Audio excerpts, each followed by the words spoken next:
All right, hello friends, welcome to आर्स के YouTube channel. मेरा नाम है आयुष राठी और ये हमारा ट्रिक्स एंड चीट कोड्स का एक और नया एपिसोड है जिसमें मैं आप लोग के लिए लेने वाला हूँ नीट के क्वेश्चंस, नीट 2020 के फिजिक्स के क्वेश्चंस लेने वाला हूँ अक्टूबर वाले पेपर में से। पहले भी कुछ क्वेश्चंस मैं ऑलरेडी ले चुका हूँ, उसी सेम पेपर से मैं इस वीडियो में वापस से क्वेश्चंस लूंगा। काफी ज्यादा शानदार ट्रिक्स आप लोग इस वीडियो में देखोगे, किस तरीके से हम लोग को तुक्का ट्रिक लगाना पड़ता है, किस तरीके से हम लोग को ऑप्शंस एलिमिनेट करना पड़ता है, किस तरीके से एक बढ़िया गेस वर्क करना पड़ता है, क्योंकि नीट का जो है कट ऑफ काफी हाई होता है, काफी ज्यादा मार्क्स आप लोग को लाने पड़ते हैं सिलेक्शन के लिए। तो कई बार हमको अटेम्प्ट को बढ़ाने पड़ते हैं, हम कम अटेम्प्ट रख करके एक्सपेक्ट नहीं कर सकते कि हमारा नीट में जो एमबीबीएस में सिलेक्शन हो जाएगा अच्छे गवर्नमेंट कॉलेज के अंदर में। तो हम लोग अपना स्कोर को ज्यादा लाना है और उसके लिए हमको अटेम्प्ट भी ज्यादा करना पड़ता है। तो कई बार क्वेश्चंस ना छोड़ने के बदले हम लोगों को कुछ मेथड्स जानने पड़ते हैं जिससे कि हम लोग जो है तुक्के लगा करके क्वेश्चंस को अटेम्प्ट करें और अपने स्कोर को जो और ज्यादा बूस्टअप कर पाएं। तो इस वीडियो में आप लोग यही सब सीखोगे। नीट की अलग से प्लेलिस्ट मैंने बना रखी है, उसका लिंक आपको डिस्क्रिप्शन में मिल जाएगा। बाकी वीडियोस को आप लोग वहां से जाकर के एक्सेस कर सकते हो। तो आप जल्दी से इस वीडियो को लाइक करके चैनल को सब्सक्राइब करके AR स्क्वाड का हिस्सा बन जाओ। उम्मीद करते हैं कि आपको वीडियो पसंद आएगी।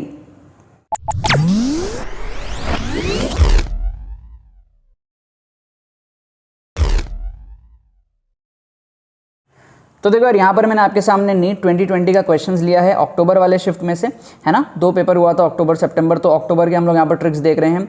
पिछले 2 एपिसोड को मैंने जो है प्लेलिस्ट के अंदर में डाल दिया है। तो नीट के जो प्लेलिस्ट है उसका लिंक आपको डिस्क्रिप्शन में मिल जाएगा। 2021 के लिए जितने भी वीडियोस काम की हैं नीट के लिए, वो आपको डिस्क्रिप्शन में लिंक मिल जाएगा। ये जो वीडियोस है जेईई मेन एस्पिरेंट्स के लिए भी काम किए, क्योंकि फिजिक्स के क्वेश्चन है, तो फिजिक्स के ऐसे क्वेश्चन आपके जेईई मेन में भी आ सकते हैं। तो जितने भी जेईई एस्पिरेंट्स है वो भी इन वीडियोस को जो है देख सकते हैं। हम लोग तुक्का ट्रिक्स के बारे में बात करेंगे। नीट के अंदर में किस तरीके से हम लोग ट्रिक्स लगा सकते हैं, किस तरीके से हम लोग अपने अटेम्प्ट्स को बढ़ा सकते हैं। ज्यादा अटेम्प्ट करना बहुत ज्यादा जरूरी है, क्योंकि अगर आप कम अटेम्प्ट करोगे तो वैसे ही आपका जो है सिलेक्शन नहीं होगा। तो यहां पर मैंने आपके सामने 4 क्वेश्चंस लिए हैं। ऑलरेडी मैं इस पेपर के 4 क्वेश्चंस पहले भी ले चुका हूं और उसी सेम पेपर के मैं 4 और क्वेश्चंस ले रहा हूं। तो आप सपोज कर लो 45 क्वेश्चंस में से टोटल 8 क्वेश्चंस मैं ऑलरेडी ले चुका हूं इस वीडियो के खत्म होने के बाद, राइट। क्वेश्चंस आप देख सकते हो, काफी मजेदार फिजिक्स के क्वेश्चंस है। ये आप देख सकते हो इलेक्ट्रिसिटी का, ये आप देख सकते हो ट्रॉली वगैरह आपको दी हुई है। यहाँ पर आपको 2 और क्वेश्चंस दिख रहे हैं। तो इन सब में आपको ट्रिक्स लगाना आना चाहिए।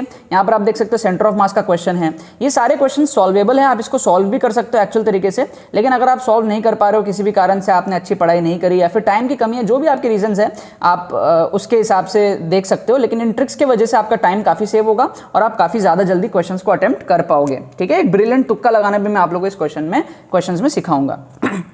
सबसे पहले हमको बोल रहा है टाइम इंटरवल आपको दिया हुआ है 1.25, 1.24, 1.27, 1.21, 1.28। सबसे पहले मेरे को एक बात बताओ कि ये जो गैप है, क्या ये बहुत ज्यादा बड़ा गैप है? 1.25, 1.24, 1.27 डिफरेंसेस हैं माना, लेकिन बहुत ज्यादा बड़े डिफरेंसेस नहीं है, राइट। तो अगर बहुत ज्यादा बड़े डिफरेंसेस नहीं हैं तो ये जो भी परसेंटेज रिलेटिव एरर वगैरह होगा, क्या वो इतना बड़ा हो जाएगा कि वो 16% पहुंच जाएगा? क्या आपको बात समझ में आ रही है? मतलब कि आप इस क्वेश्चन को सॉल्व कर सकते हो, मैं मना नहीं कर रहा, लेकिन अगर एक तुक्का लगाना है, अच्छा तुक्का लगाना है, तो आप इस तरीके से इस ऑप्शन को जो है एलिमिनेट कर सकते हो, क्योंकि यहाँ पर 16% कुछ ज्यादा ही बड़ा है, ठीक है।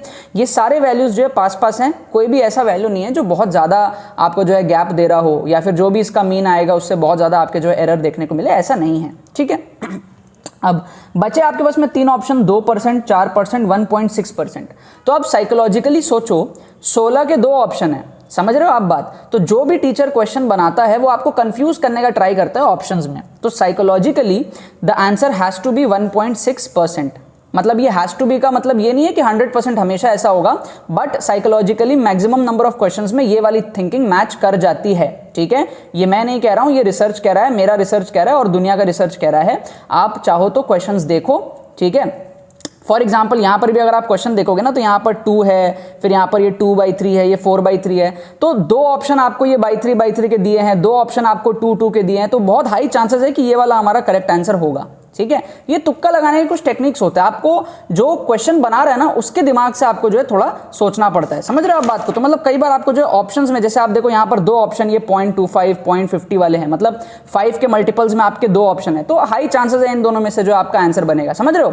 अगर ये 1.66 आंसर होता ना, तो एक ऑप्शन 1.34 इस तरीके से, या 1.33 ऐसा भी ऑप्शन होने के चांसेस होते, समझ रहे हो आप बात को। तो ये एक प्रोबेबिलिटी वाली बात है, इसको आपको थोड़ा सा जो है फील करना पड़ेगा कि तुक्का एक्चुअल में कैसे लगाते हैं। सो यहाँ पर हम इस फील के साथ में इस ऑप्शन को जो है मार्क कर सकते हैं, क्योंकि 16 के 2 ऑप्शन है और इसको हमने एलिमिनेट कर दिया है, तो ये वाला ऑप्शन हमारा सही हो जाएगा। ओके, नेक्स्ट क्वेश्चन में आप आ जाओ। नेक्स्ट क्वेश्चन हमको बोल रहा है कि हमारे पास में ये 2 मीटर के जो लेंथ है, ये लेंथ है 2 मीटर के, तो ये हमारा 2,0 हो जाएगा, ये हमारा 0,2 हो जाएगा। 3 मासेज है M M M, ये 3 मासेज हमारे पास में इस तरीके से एक राइट एंगल ट्राइंगल में प्रेजेंट है, समझ गए। अच्छा, हमको क्या बोल रहा है, हमको बोल रहा है सेंटर ऑफ मास निकालो। एक तो तरीका है कि आप सेंटर ऑफ मास को सॉल्व कर सकते हो, मैं मना नहीं कर रहा, आप सॉल्व कर लो करना चाहते हो तो, लेकिन अगर मान लो आप बहुत कमजोर बच्चे हो या फिर टाइम कम है, फटाफट से करना है, तो आप जो है फटाफट से ओरली इसको एक फील से मार्क कर सकते हो। मेरे को एक बात बताओ, ये मास m और ये मास m, इसका सेंटर ऑफ मास कहाँ आएगा, यहाँ पर आएगा 1,1 पे आएगा, राइट, बिल्कुल करेक्ट है। और यहाँ पर भी एक मास है, तो इन दोनों का जो सेंटर ऑफ मास आएगा वो इन दोनों के कहीं बीच में आएगा, राइट। अच्छा, अब मेरे को एक बात बताओ, ये जो 1,1 है इसका पोजीशन वेक्टर क्या है, i + j, राइट। तो हमको एक बात बताओ, ये जो पॉइंट है, जो अंदर वाला पॉइंट है, ये i + j से भी छोटा होगा क्योंकि इसका x कोऑर्डिनेट और y कोऑर्डिनेट 1,1 से भी छोटा है, राइट। तो सिंपल सी बात है, i + j में हम कुछ मल्टीप्लाई करेंगे और जो भी हम मल्टीप्लाई करेंगे वो 1 से छोटा होना चाहिए। समझ गए ना आप बात? देखो सिंपल है, इन दोनों का बीच में आ रहा है और इसका यहाँ बीच में आ रहा है, और ये 1,1 है ये वाला पॉइंट, ठीक है, तो ये वाला पॉइंट तो उनसे भी छोटा होगा, तो i + j पोजिशन वेक्टर इस वाले का है तो इससे भी छोटा होगा। समझ गए ना आप? ये बीच में कहीं आएगा, अब कहाँ आएगा, कैसे आएगा, सॉल्व कर सकते हो, लेकिन छोड़ो। सो i + j से आपको प्रोडक्ट करना है एक ऐसा नंबर जो 1 से छोटा हो। क्लियरली आपको दिख रहा है ये 2 है, क्लियरली आपको दिख रहा है ये 1 है, क्लियरली आपको दिख रहा है 1 से बड़ा है, तो सिर्फ एक ही ऑप्शन बचता है 2/3 i + j। तो आप इसको जो है तुक्का लगा सकते हो, बिना सॉल्व किए आप यहाँ पर जो है तुक्का लगा लिए। समझ गए बात? अच्छा इस क्वेश्चन को देखो, बहुत इजी है। देखो यार, ये क्वेश्चन सॉल्व करना आप सॉल्व कर सकते हो, लेकिन कई बार क्या होता है, टाइम की भी कमी होती है। आप इन दोनों को ऐड करोगे, है ना, फिर रेजिस्टेंस का पैरेलल लोगे, फिर करोगे, तो लंबा टाइम लगता है, ठीक है। मेरे को एक बात बताओ, ये जो है इसको आप ऐसे इमेजिन कर लो, 4x और 8, ऐसा भी तो इमेजिन कर सकते हो। ये वाला 4, ये वाला पूरा का पूरा जो कचरा है, इसको x बोल लो और इसको 8 बोल लो। तो एक बात बताओ, इन तीनों को जब ऐड करेंगे तो ये 12 से बड़ा आएगा ना, 8 + 4 तो 12 होता है, और 12 + x will be greater than 12। तो दो ऑप्शन तो आपके चुटकी में एलिमिनेट हो गए बिना सॉल्व किए। समझ गए ना आप बात? अच्छा अब एक बात बताओ, ये 6 वाला अगर नहीं होता, सिर्फ ये ऊपर वाला पोर्शन होता, तो आप देखो 4 + 4 8, 8 + 8 16, 16 + 8 24, तो ये 24 आता। लेकिन क्योंकि ये पैरेलल में है बीच में, तो आपको पता है ना, पैरेलल होने से इक्विवेलेंट रेजिस्टेंस कम हो जाता है, राइट। तो डेफिनेटली ये 30 नहीं पहुंचेगा, 32 बहुत बड़ा हो गया। तो हम क्या करेंगे, 16 को जो है मार्क कर देंगे। बिना सॉल्व किए हमने क्वेश्चन को सॉल्व कर लिया, मार्क कर लिया, ठीक है। मैं आपको मेथड सिखा रहा हूं जल्दी करने के, या फिर अगर आप क्वेश्चन छोड़ रहे हो तो नहीं छोड़ना है, इस तरीके से आपको जो है अटेम्प्ट करना है। इस वाले क्वेश्चन को देखो, यहां पर आपको बोल रहा है कि आपको एक्सेलरेशन बताना है इस सिस्टम का। ये ब्लॉक है, ये ट्रॉली है, आपको फ्रिक्शन वगैरह भी दिया हुआ है यहाँ पर ट्रॉली में ना, यहाँ पर आपके जो है फ्रिक्शन वगैरह आपके हैं। अब बहुत सारे बच्चे हैं जो फ्रिक्शन सॉल्व नहीं करना जानते, उनको नहीं आता है, होते हैं यार बहुत सारे बच्चे जिनको नहीं आता है, ठीक है। तो आप लोग क्या करोगे, बिना फ्रिक्शन के सॉल्व कर लो। तो एक्सेलरेशन क्या होता है, F net by total mass, ठीक है। अच्छा F net कितना है, यहाँ पर 20 लग रहा है, तो 20 डिवाइड बाय टोटल मास कितना है, 10 + 2 12, ठीक है। मतलब कि अगर फ्रिक्शन नहीं होता तो हमारा ये आंसर आता। ये कितना है, 20/12, मतलब कि ये आ गया हमारा 4 से करेंगे तो 5, और ये आ जाएगा 3, 5/3। 5/3 कितना होता है यार, करो सॉल्व, ये हो जाएगा हमारे पास में 1.66 हो जाएगा ये, ठीक है ना। ये 6 3 18, 1.66 आ जाएगा। अच्छा, अगर फ्रिक्शन नहीं होता तो आंसर आता 1.66, तो अगर फ्रिक्शन है तो आंसर 1.66 नहीं आएगा, तो इसको एलिमिनेट कर दो, ये वाला आंसर हो ही नहीं सकता। क्या आपको बात समझ में आई? अच्छा एक बात बताओ, ये अगर बॉडी में फ्रिक्शन नहीं होता तो ये 1.66 से नीचे गिरता, राइट, इधर नीचे गिरता, लेकिन फ्रिक्शन होने की वजह से इस पे एक पीछे का फोर्स आएगा। क्या फ्रिक्शन है, कितना है नहीं मालूम, लेकिन कुछ तो आएगा।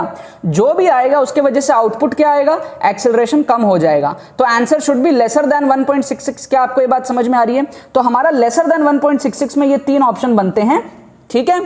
अब एक चीज और देखो, फ्रिक्शन का जो कोएफिशिएंट है वो बहुत छोटा है। फ्रिक्शन का कोएफिशिएंट 0.1 नहीं है, 0.2 नहीं है, 0.3 नहीं है, बहुत ही छोटी वैल्यू है कोएफिशिएंट ऑफ फ्रिक्शन की।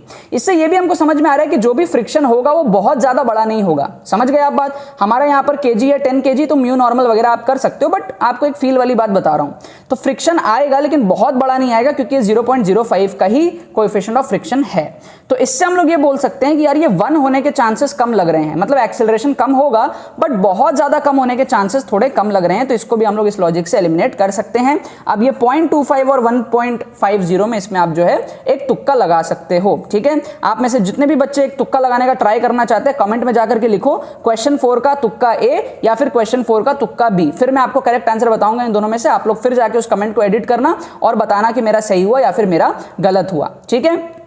जाओ फटाफट से वीडियो को पॉज करके जाके कमेंट करो, ठीक है। आई होप आपने कमेंट कर लिया होगा। तो इस वाले क्वेश्चन का आंसर है 1.25, ठीक है। जितने भी बच्चों ने 1.25 तुक्का लगाया उनका सही हो गया, जिन्होंने 1.50 लगाया उनका गलत हो गया। लेकिन मैं आपको बताना चाहूंगा इस तरीके से ऑप्शन एलिमिनेट करके, यहां पर भी 2 ऑप्शन एलिमिनेट किया, यहां पर भी ऑप्शन एलिमिनेट किया, ठीक है। इस तरीके से यहां पर भी 3 ऑप्शन एलिमिनेट कर लिया। ये जो मेथड्स होते हैं ऑप्शन एलिमिनेशन के, यहां पर इसको एलिमिनेट किया, ये बहुत काम के आते हैं। अगर आपके इन 4 में से, ठीक है ना, आपको पर क्वेश्चन +4 मिल रहा है, ठीक है। अगर आपके कोई 2 भी सही हो गए तो आपको +8 मिल जाएगा, और 2 आपके नेगेटिव होंगे तो -2, तो ओवरऑल स्कोर आपका जो है +6 आ जाएगा, ठीक है।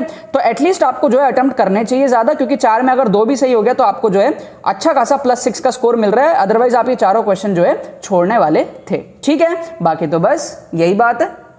तो यार आई होप आपको ट्रिक्स पसंद आ गए होंगे। ये ट्रिक्स बहुत ज़्यादा हेल्पफुल आपके नीट एग्जामिनेशन में, लगभग हर नीट के पेपर में ऐसे ट्रिक्स लगते हैं, और आप अपना स्कोर को बहुत ज़्यादा बूस्टअप इस ट्रिक्स की वजह से कर सकते हो। अटेम्प्ट आप लोगों को ज़्यादा करना पड़ेगा, और ज़्यादा अगर आप लोगों को ट्रिक्स के बारे में सीखना है तो डिस्क्रिप्शन में प्लेलिस्ट दी हुई है।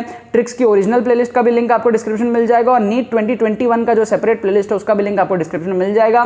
आप लोग अपने अकॉर्डिंग जाकर के वहाँ से चीज़ें सीख सकते हो। अगर आपको ये वीडियो पसंद है तो लाइक करना मत भूलना, शेयर करना मत भूलना बाकी सारे फ्रेंड्स के साथ में, ताकि वो भी इस प्लेटफॉर्म का मजा उठा सके। बाकी तो बहुत बहुत धन्यवाद इस वीडियो को देखने के लिए। बने रहिए यार।